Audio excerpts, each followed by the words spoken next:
저는 이혼 가정에서 자랐습니다. 아버지, 어머니는 두 분 다 나르시시스트였고, 5살 때 어머니가 저를 버리고 가서 아버지가 저를 키워주셨습니다.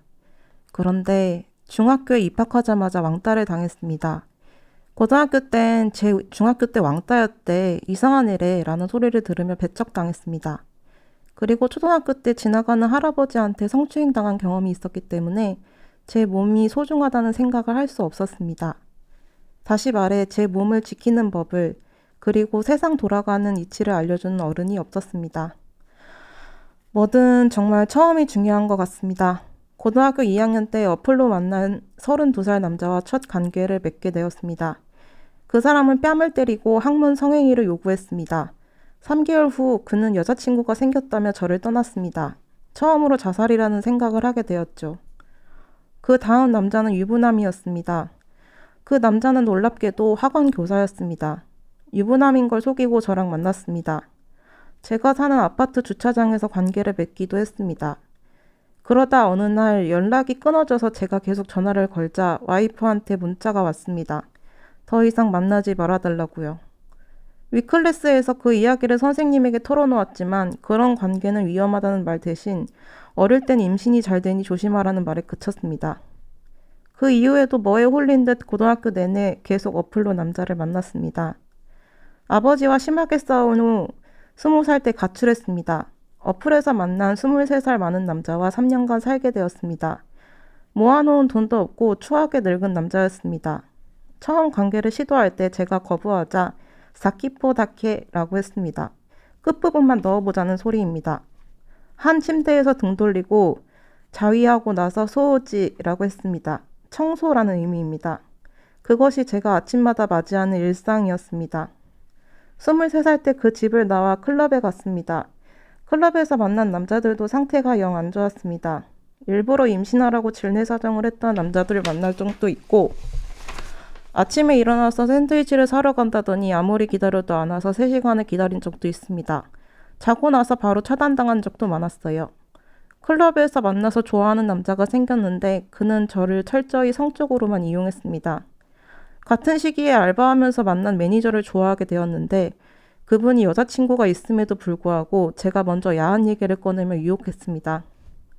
그 매니저와 술을 먹고 모텔에 갔는데 관계 도중에 그 남자가 상의 없이 친구를 불러 저를 윤관했습니다. 우여곡절 끝에 25살 때 대학교에 들어가며 연애라는 개념을 태어나서 처음 알았습니다. 그러나 운이 나쁘게도 안정적인 연애를 할 기회는 없었고 그때 우연히 모두의 연애라는 곳을 알게 되었습니다. 에브리타임이라는 어플을 만지다가 잘못 눌러서 들어가게 된 곳이었습니다. 그곳은 대학교판 어플 만남 장소였습니다. 다 똑같은데 장소만 바뀐 겁니다. 저는 또 진흙탕에 몸을 담그고 말았죠. 모두의 연애에 올라오는 글들을 보면 온갖 음담패설들이 차고 넘칩니다. 예를 들자면 20살짜리 순수한 아다녀 꼬셔서 걸레 만들었다. 그러면 댓글에 걔네 먹보 당하다 보면 야가진다고 써있고 아다녀 따먹었는데 다른 여자 생기니까 귀찮다. 버려야겠다. 아다 6명 먹었는데 걔네 남자친구 지나가는 거 보면 우월감 든다. 라든지 어제 항공과를 먹었다고 자랑하기도 하고 노골적으로 항공과, 비석과, 예체능과 여자를 원한다고 하기도 합니다. 간혹과는 헌신적이라 마인드가 좋다고 하기도 하고요. 주로 나는 잘생긴 남자고 능력 있는 남자고 스펙이 어떻고 어떤 여자를 원하는지 알려주며 어필을 하는 경우가 많습니다. 간단히 술만 먹자, 호캉스를 가자, 오마카세를 먹자고 유혹하기도 합니다. 같이 카공할 여자를 구한다고 하기도 하고요. 올라오는 글들 중에 여자가 쓴 글이라는 것이 알려지면 만나자고 쪽지러쉬가 들어옵니다. 애인과 헤어지고 공허함을 견디지 못해 입문하는 경우도 많습니다. 단순히 스트레스 해소가 목적인 경우도 있겠죠. 또 여자를 어떻게든 건지려고 나는 통통하거나 뚱뚱한 여자여도 좋다며 미끼를 던지고 뚱뚱해서 우울해져 있는 사람의 심리를 이용하기도 합니다. 안고 있기만 하자, 스킨십만 하자고 유혹하기도 합니다. 가볍게 야한 쪽지나 전화를 주고받다가 만나자고 하는 경우도 많습니다. 모텔 갈 돈조차도 아까워서 집으로 부르거나 자취하는 여자를 찾기도 합니다. 여친 있는데 남친 있는 여자를 찾는 경우도 있고요. 도파민이 터지는 썰을 서로 공유하기도 합니다. 호기심에 전화로 썰을 들어보았는데 어떤 사람은 여자친구를 잘 꼬셔서 초대남을 불렀다고 하기도 했습니다. 노예를 펜션으로 데려가 여러 명이서 관계를 했던 남자도 있었습니다.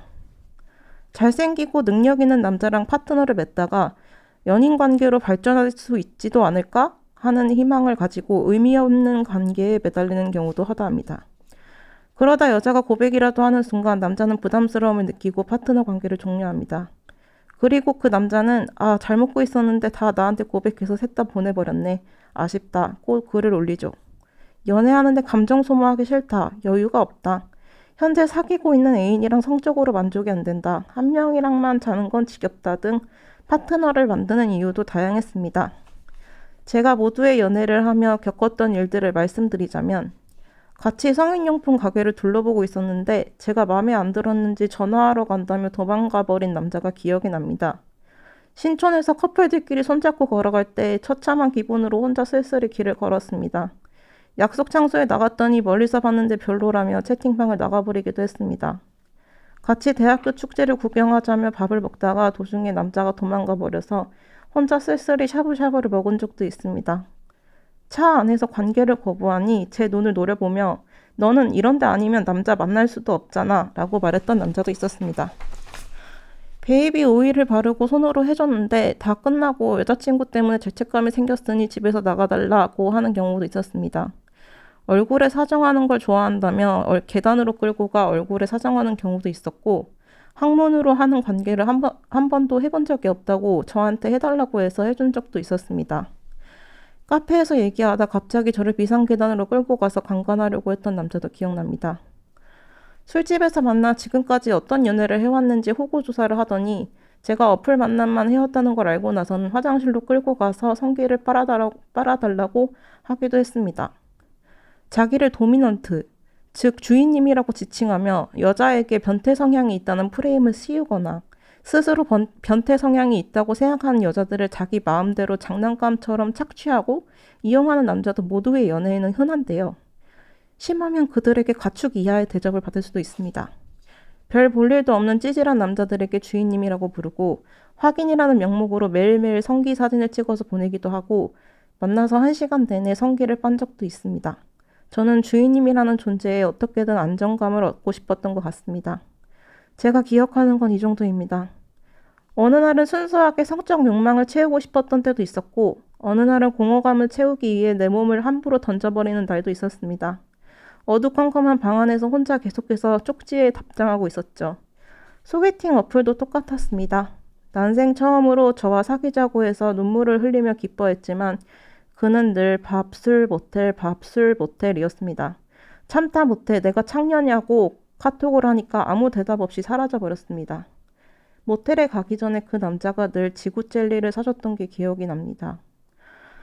알 거 다 알고 서로 즐기려고 만난 거라면 크게 상관없겠습니다만 사실 도파민 팡팡 터지고 즐긴다는 기분에 성적인 판타지를 마음껏 드러내고 성적 일탈에 중독되는 것도 나중에 돌아보면 자해 행위입니다.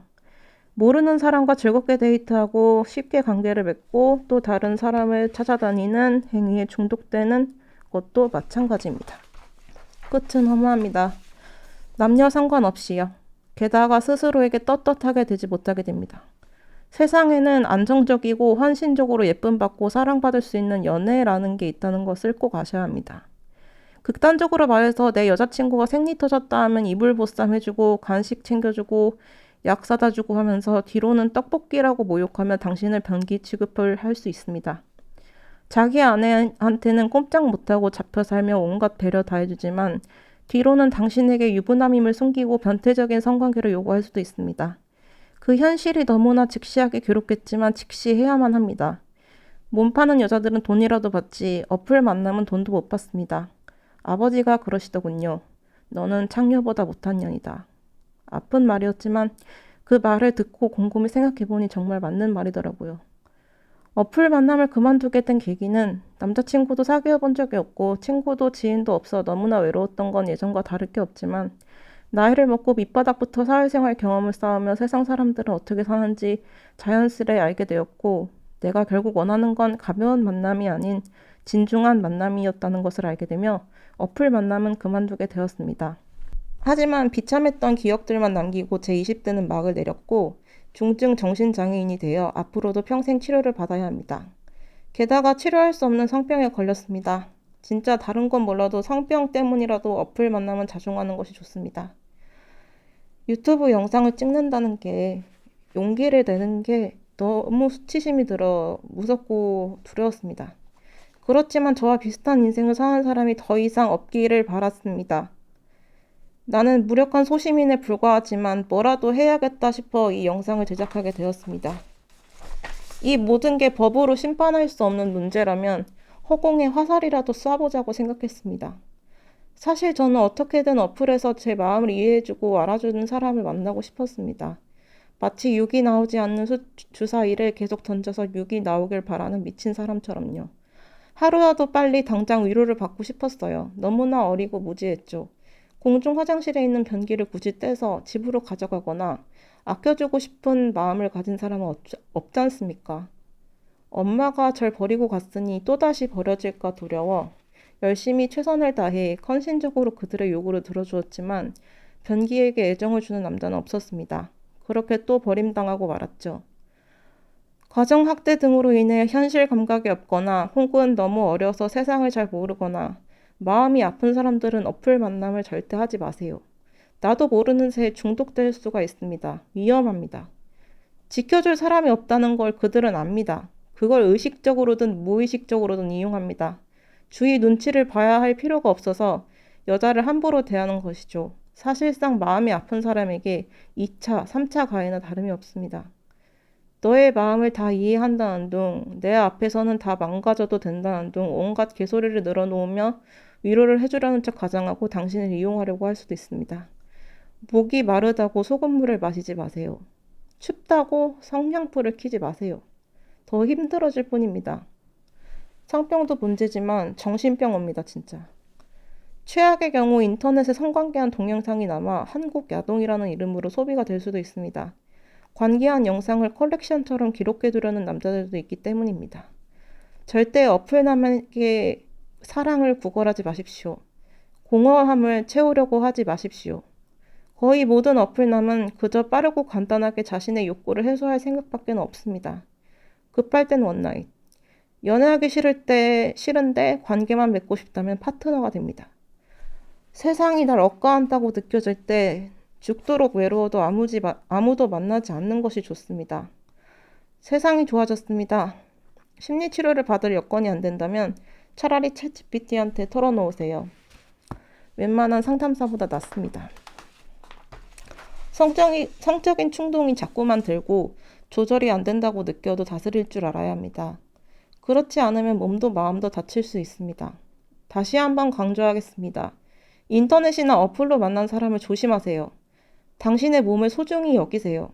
당신에겐 그럴 권리가 있습니다. 분별력과 현실 감각을 가지고 싫으면 싫다고 단호히 거절해야 합니다. 어플남의 페이스에 말려들지 마세요. 저처럼 불우했거나 너무 어린 마음에 세상을 잘 몰라서 너무 외로워서 어플 만남에 빠져들거나 시도하려는 사람이 더 이상 없기를 진심으로 바랍니다.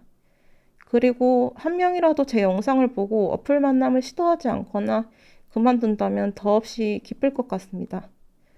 부디 여러분은 저처럼 살지 마시길 바랍니다. 결국은 네가 매력이 없어서 그런 거 아니냐. 결국은 네가 선택한 거 아니냐. 네가 좋아서 한 거 아니냐고 생각하시는 분이 계시다면 당신의 말에 전적으로 동의함을 알립니다. 무지도 죄이니까요.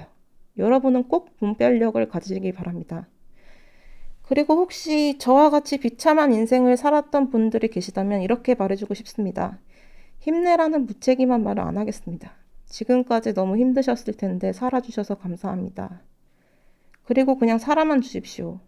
아무것도 안 하고 살아만 있어도 됩니다. 숨만 쉬어도 됩니다. 그래도 괜찮습니다. 하루 만에 이루어지는 역사는 없습니다. 상황은 나아질 거고 당신도 행복해질 수 있습니다. 당신을 위한 인연은 준비되어 있습니다. 위험성을 강조하기 위해 안 좋은 부분들을 주로 늘어놓았지만 어플에서 만났더라도 예쁘게 연애하고 건전하고 재밌는 만남을 즐기는 경우도 많았습니다. 평범하고 소소하게 자신의 연애 경험을 공유하는 유저도 적지 않았습니다. 저도 소수긴 하지만 좋은 남자를 만난 적이 있었습니다. 그리고 저는 앞서 말한 모든 경험에도 불구하고 세상에는 나쁜 남자보단 여자를 귀하게 여기는 멋진 남자가 더 많다는 것을 예나 지금이나 굳게 믿을 것이라는 것을 마지막으로 알립니다. 영상 끝까지 봐주셔서 감사합니다.